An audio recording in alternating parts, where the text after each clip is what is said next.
My guest today is Douglas Starnes. Douglas, how you doing? Pretty good. How are you? Thanks for having me. Thanks for being here. You're from Memphis, Tennessee, are you not? Yes, I am. All right. That area. That area? Where are you from? Well, I'm actually in the next county over next to the county that's in Memphis. Okay. Memphis is in. Are you a country boy? Not really. Okay, just asking. That's all. I kind of live in the country, but I get to the city as much as I can. It's cool if you are. It's cool if you're not.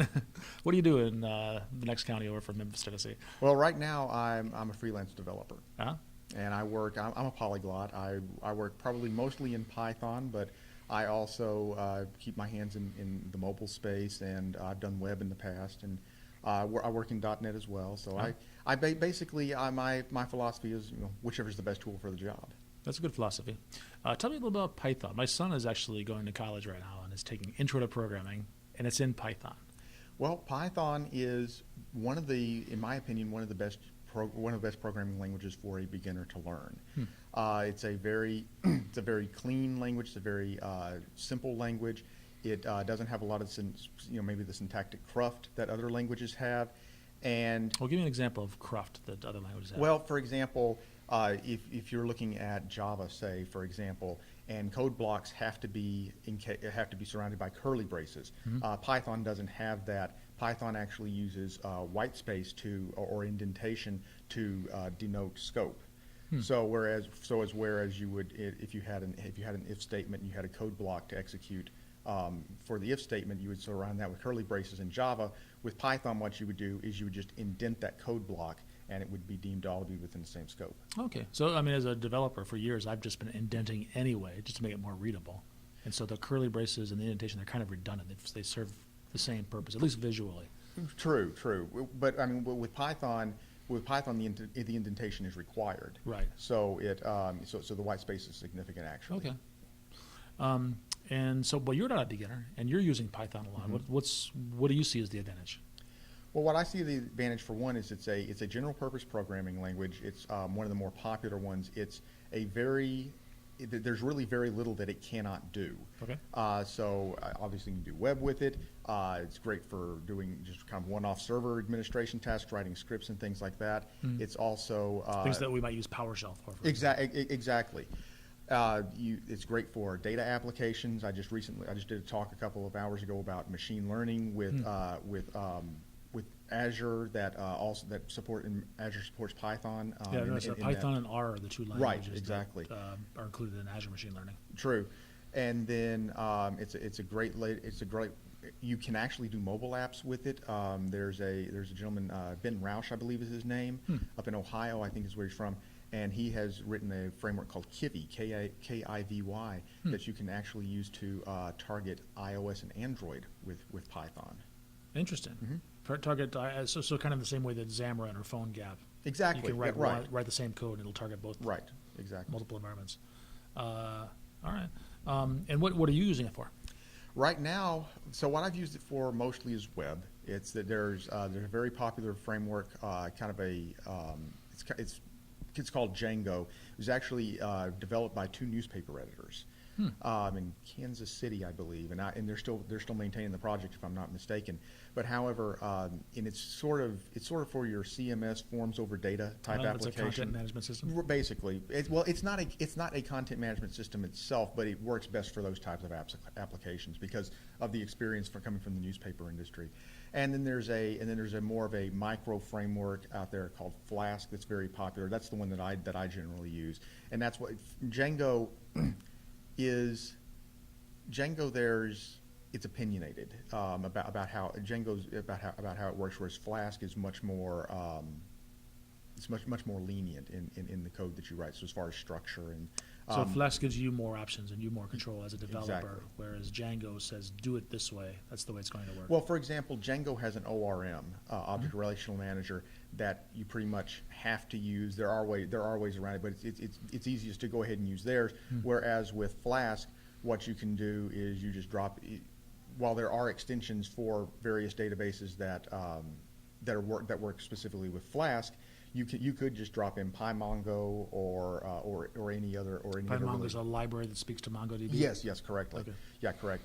And where you can just drop in really any database and call the code just like you drop in any database library, that is, and call the library, as if you were working from the command line. There's no difference. Let's talk about those libraries a little bit, Sorry? because the Python it's not a huge language. And most computer languages, most general purpose languages aren't huge. They rely on libraries to really Right, extend their right. power. How do those work in Python? Well, Python has, excuse me, Python has a very large standard library. So C++ has a standard library. .NET has the base class library. Java has its Okay, has the so foundation this is classes. functionality that's not actually in the language, but it kind of ships with the Correct. language's default behaviors. Correct, and that's really what starts to give Python its power. Okay. So so doing things like handling web requests, some string handling. Okay, maybe file I/O. Right, file IO, JSON handle, Okay. that kind of thing. But then also there's a very, very strong community in Python, very strong open source community with Python. And if you can't find something in the standard library that you need, most likely you can go out to GitHub or look look for one of the Python package managers, and you'll be able to find what you need. Okay, is Python itself open source? Yes, Python Okay. itself is open source. It's cross-platform. It's very, very open. Yes. How is it on Windows? There was actually Microsoft had an initiative that I don't think it's still active anymore to bring Python to Windows, to the .NET framework, I should say. Well, IronPython was Python implemented in .NET. Right. I don't think that project is still active. I could be wrong. If it's active, it's not very active. Right. But it still runs. But there still is a version of Python. Oh, yeah. That runs on Windows. Which one? Where do I find The native Python that's implemented in C, you can get that on Windows in several ways. The first one would be to go to python.org and just download the Windows installer. Now that's kind of a do-it-yourself type of thing. When you start installing the libraries, you start to run into problems, especially those that have C extensions. So one of the best ways to get it running natively on Windows, there is a company called Continuum Analytics out of Austin, Texas. They have a distribution called Anaconda, and it's free. It's open source. I believe there's two ways to get it. One of them is you can get kind of an all-in-one installer that installs about 200 open source packages, and basically you install it. One click and then wait. And then that'll give you basically everything you need to get started. If you don't want to have all those libraries, you can also get Miniconda, which will let you say get kind of a base installer, and then you say, okay, I want to have IPython, and I want to have Django, or I want to have Flask, or Okay. it's kind of like a la carte. You get the libraries. Is this kind a la of carte. a package manager like NPM or NuGet? It's similar. It grabs the dependencies as well and brings those in. Right, exactly. So what you could do is it has the Conda application in there, and you would say Conda install whatever library you wanted. Oh, okay. All right. The fact that you're a polyglot programmer means that when you use Python, you choose to use Python. What's the criteria that you say this is the appropriate solution Well, for Python as opposed to some other language? Well, Python. If I have a, sometimes it just feels like what mood I'm in that day. Okay, But all right. So flip a coin. That's fair. Well. I mean, it's not really a flip of a coin. But if I've been working in Python for several months, maybe I want to try C# or something like All right, that. well, no, that's a valid point. A lot of people go the other way. They say, well, I just happen to know this tool really well, and I don't see an advantage to some other tool. I might as well just keep on doing this because I'm proficient in it.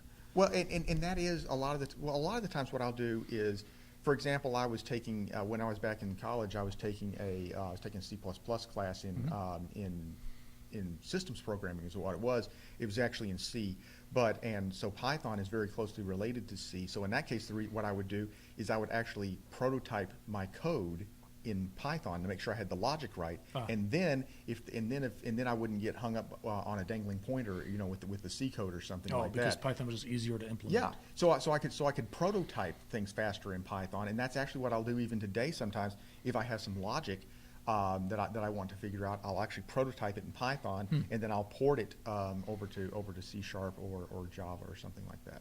But as far as why do I use Python itself? Yes, it is part because I'm very proficient in that language, and I can write code quicker in that language because I've used it so much, and also because of all of the libraries and the clean syntax and things.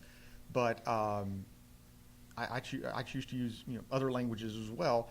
Sometimes, like if I want to write a Windows 10 application, I basically have to use C Sharp. Or if I want Okay. to write, or if I want to write an iOS application, I can use other. Well, I can't use C Sharp for free, but I basically have to use Swift or something like that. So it all depends on the situations, and there are also some times where there are also some situations in which Python is better suited. I believe we mentioned data science, machine learning earlier. Okay. That's one that's something that Python is very big in. It's probably the second most popular language, only trailing only R in data science. So if I'm going to do a data application, I'm probably going to use something like Pandas. Pandas is what? So Pandas it's basically statistical data analysis library written in Python. It mirrors a lot of the functionality in R.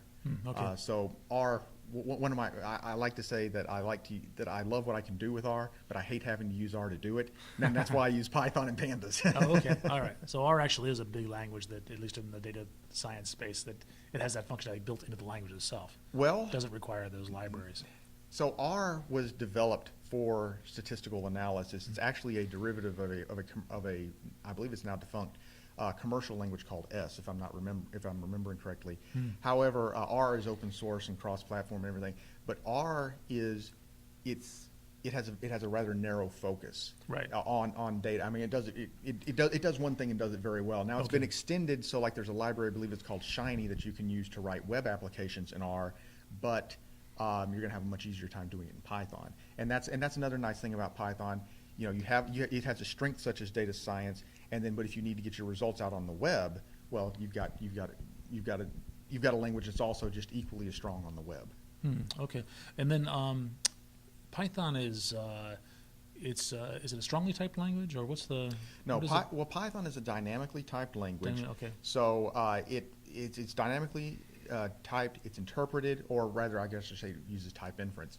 So type inference implies that it is strongly typed, but it's strongly typed at runtime. Is that right? Yeah. So in other words, what it will do is it will, if given a variable, it will determine that variable's type based on the type of the value that's currently assigned Right. to And it. once it's determined it, then that's what the type is. It's not like a variant where you can change it. No, it can change. So okay. if you say very A loosely typed.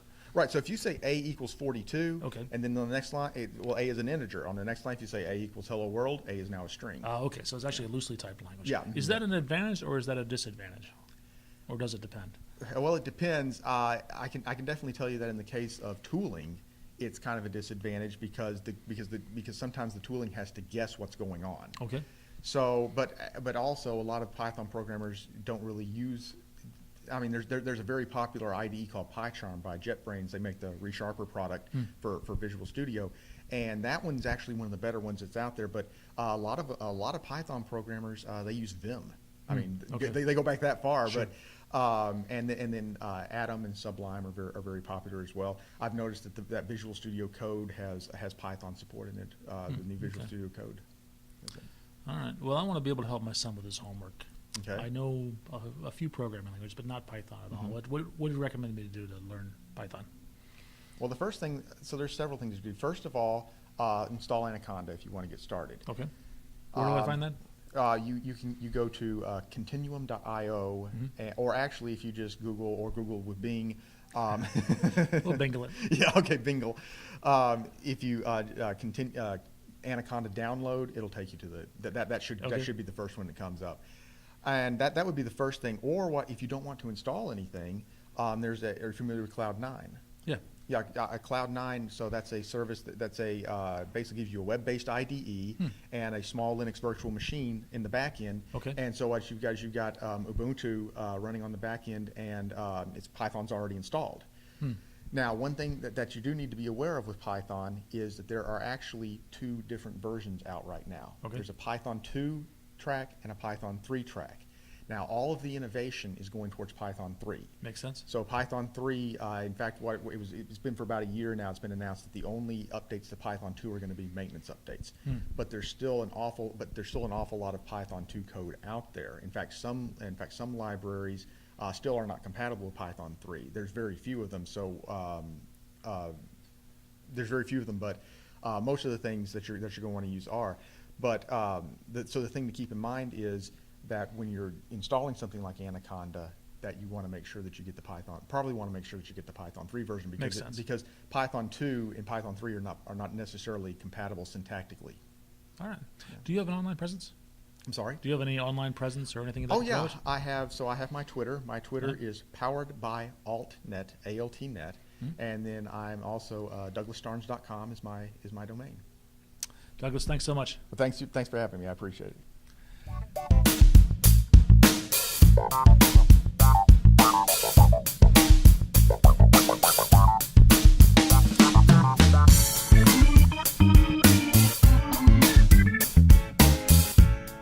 Well, one of the best ways to make friends in technology as far as Python is concerned would be to get involved in the Python open source community. And in fact, if you look locally, especially if you live in a larger city, a way to make friends in Python would be to join your local Python user group.